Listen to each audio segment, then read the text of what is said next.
The new bipartisan proposal unveiled in Washington this week could potentially boost the child tax credit. This would affect taxpayers this year. Now, the proposal coming as the child care crisis worsens in the U.S. There's new data out from care.com that found that a third of American parents are draining their savings just to afford childcare. Here with more on that, we want to bring in Brad Wilson. He's Care.com's CEO. Brad, it's great to have you here. So let's talk about what is being proposed on Capitol Hill and then tie that in to what you found in your latest data that you have out here. So there's a new plan on Capitol Hill. It plans to include $33 billion to partly extend a major expansion of the child tax credit that was initially allocated for just 1 year. Talk to us just about how much of that would really help what is going on here. And if we don't see this approval, how much worse this child care crisis could potentially get.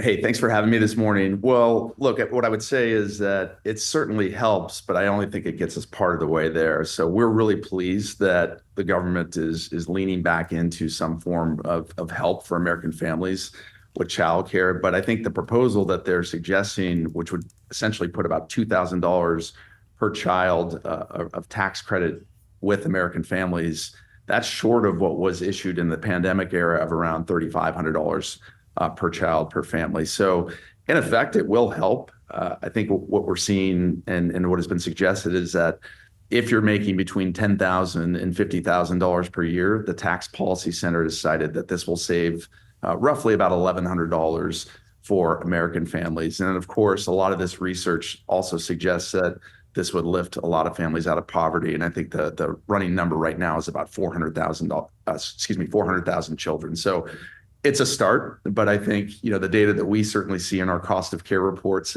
suggest that we need a whole lot more.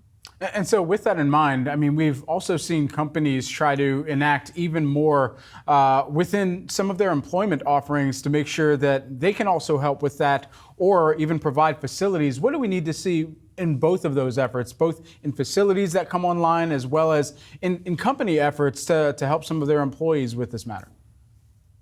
Yeah, that's right. So we see that as well. So a lot of employees are asking their employers to have more holistic care. And so while on-site or near-premise facilities are certainly fashionable and certainly needed, what we're also seeing, though, really is a lot of employees and their families want more flexible care and choice. And so 91% of our families surveyed in our recent cost of care report have had to make alternate work arrangements as a result of childcare and the impact that having children have had on their families. And so what that often means is they need more flexible work arrangements, and it also means that they need in-home care as well. So a lot of the policy and the childcare and dependent care block grants that have been issued through the government really have focused on mostly in-center care.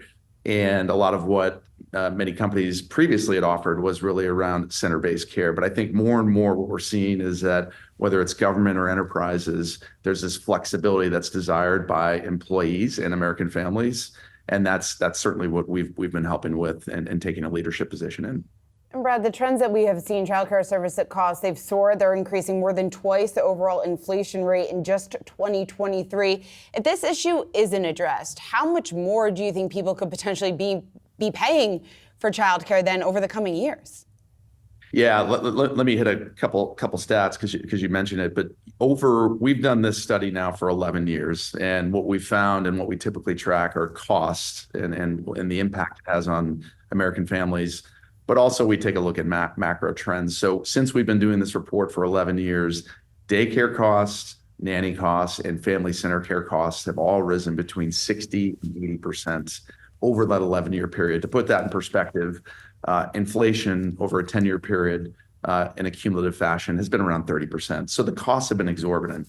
And really what's happening is not only are the costs rising, but you're seeing availability lessen as a result of the pressure on very thin margin daycare centers. And so that's creating less availability for American families, which is forcing them to explore alternate options, which is why I mentioned some of the in-home care and flexible arrangements that we talked about. So in short, I think when you're asking American families to pay 24% of their household income, which is what we find in our report, And now what we're learning is greater than 1/3 of American families are dipping into savings. This is a major economic issue.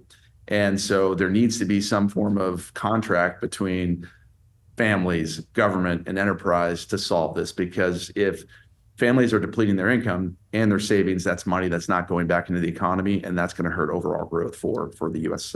Economy. Brad, to what extent do you expect childcare to be on the ballot in 2024 in the general elections?